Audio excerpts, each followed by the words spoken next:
Okay, Big Buddha is doing the My Heart Challenge. Okay, he's just watching people get ready for it.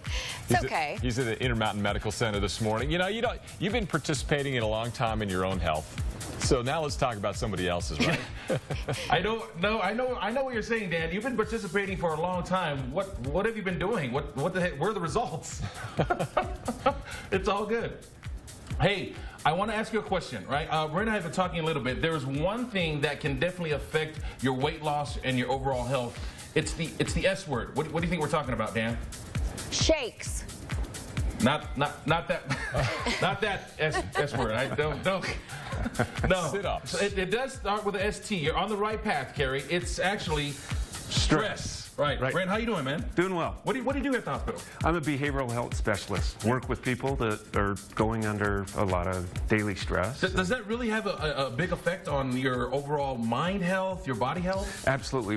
Particularly when we're chronically stressed, it really affects your mind, your mental health, as well as your physical health. So with the families that are participating in the My Heart Challenge, are you trying to educate them on either recognizing the stress points and maybe dealing with them? Yeah, we're holding some classes for them just to recognize what kind of stressors they're going through and giving them a few skills on how to handle that stress. All right, so we got 3 pictures here. Let's do some exercises with Dan and Kerry. Okay. So what do you got?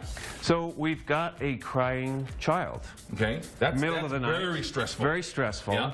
So, you know, we could really focus on the negative aspects of that, but in one aspect, this child is really just communicating. That's how they communicate with us. Looks healthy, so he's probably healthy, but just learning how to communicate with us. And if we interpret it that way, it's probably a little less stressful. I'm not feeling well, right? That's what it could mean. Yes. My tooth hurts or something, but that's the only way they know how to communicate is by crying. You got it. Okay. Yeah. This next one. This next one looks like this person is up late, like we often all are, up late working. Well, you know, that can be very stressful and frustrating, but what she could be telling herself is, I do have a job. A lot of people don't have a job, and that she's doing something important for her company, so she's needed. And it depends on how you look at it. I know Kerry looks at that and says, that's me watching Netflix every night. That is me. I'm stressed out. Don't know what to watch. That's my binge face. I got you. We're running out of time, but I got to get to this one because this is my man. This is my man, Dan Evans, right here, every day when he goes home from work. What are we looking at here, So Brent? this person probably just got cut off. And, you know, that can be very, very frustrating. Driving in Utah, that can happen. But maybe this person can just interpret this as, hey, I didn't get hit. I got cut off. Maybe or hit anybody.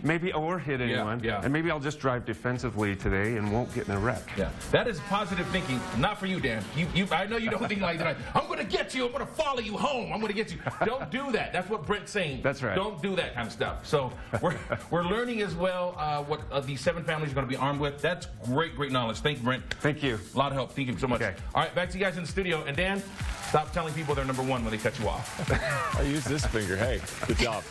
You're really good. This finger? Yeah, right. You're such a liar.